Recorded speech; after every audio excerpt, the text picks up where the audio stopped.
Hi everyone, how's everyone doing? So I'm just going to make this short review about a program which I've only seen part one. Part two is tonight, and I don't know how many parts there is to it. It's called Until I Kill You.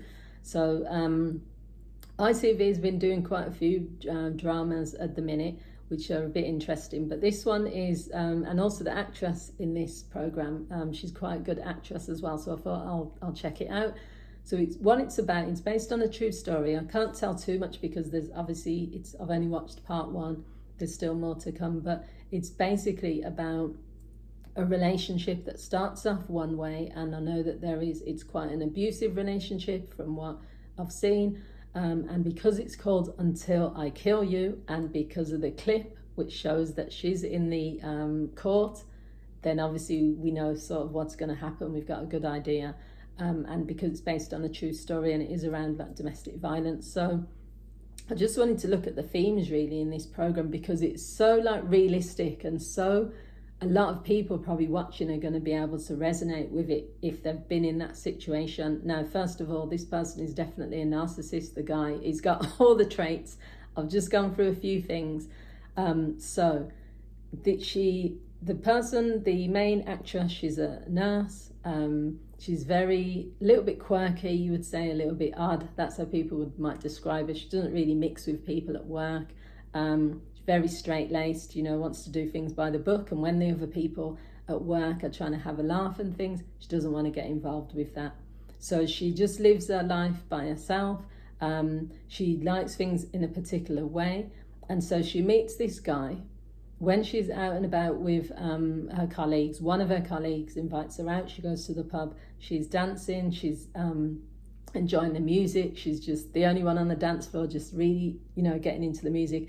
And then she spots this guy staring at her. So when her friends leave, she stays. And then she sits with him. And randomly, she says to him, "Do you want to come back to my house?"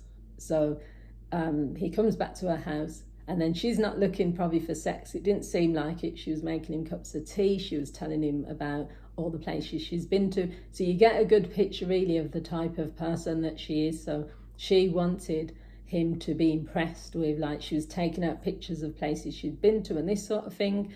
And then they didn't have sex or anything like that. He spilt some tea on her rug. And there was this scene where she was really like traumatized by that, and she told him to leave.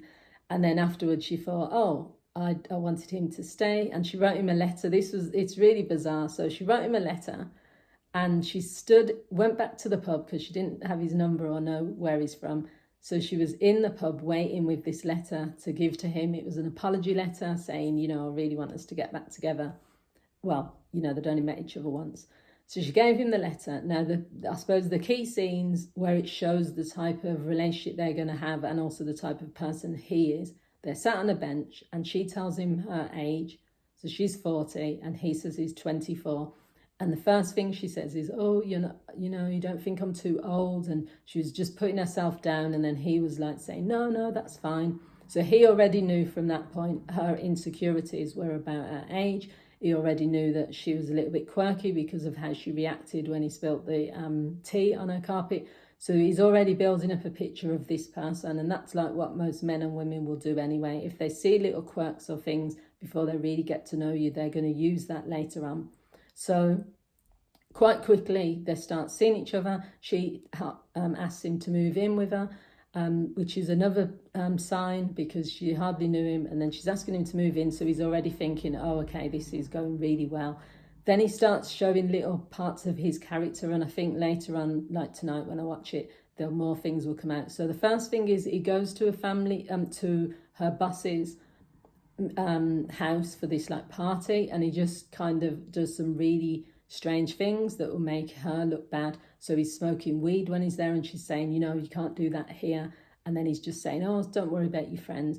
Then he like goes to the toilet on the in the garden when in front of everyone as well. The women are watching out the window instead of just going inside and using the toilet. And he does that on purpose when she's saying to him, "You shouldn't really be doing that."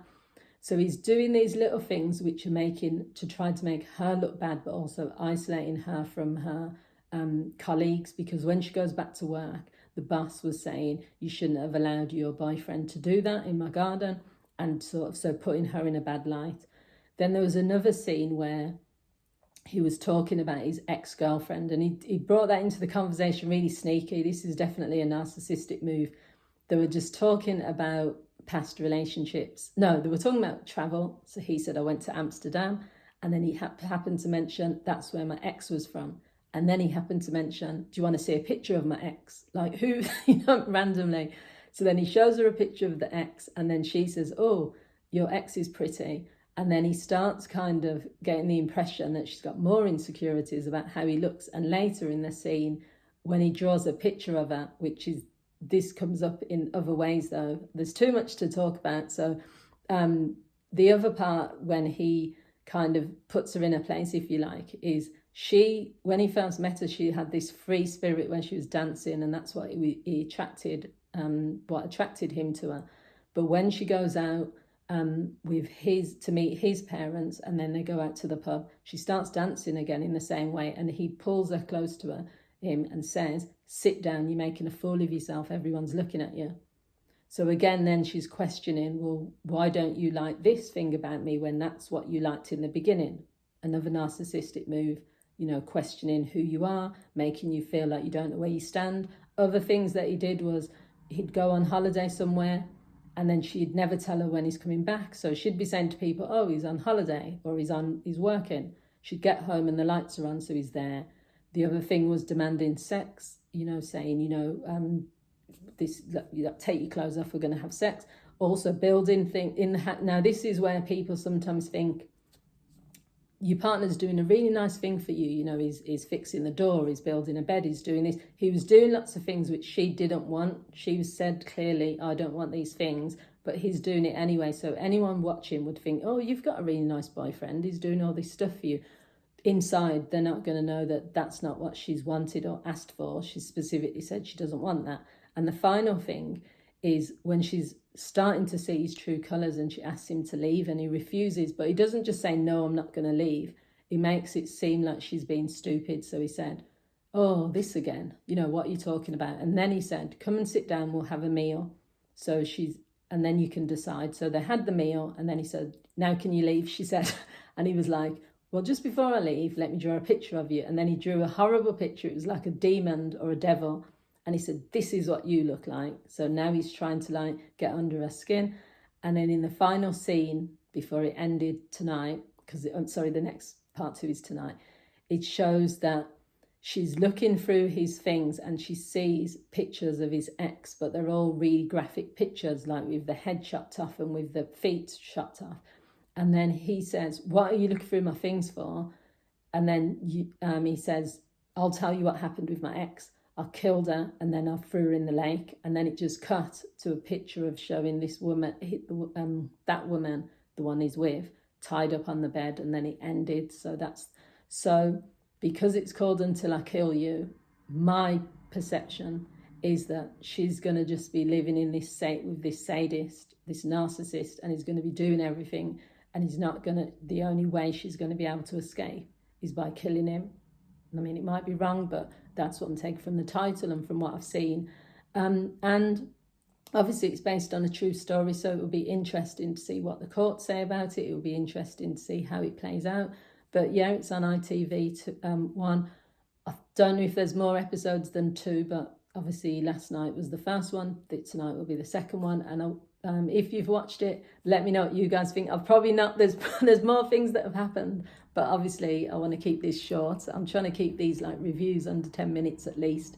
But yeah, if you're interested, then watch it for yourself. If you've already seen it, let me know what you think. Thanks for watching. Bye.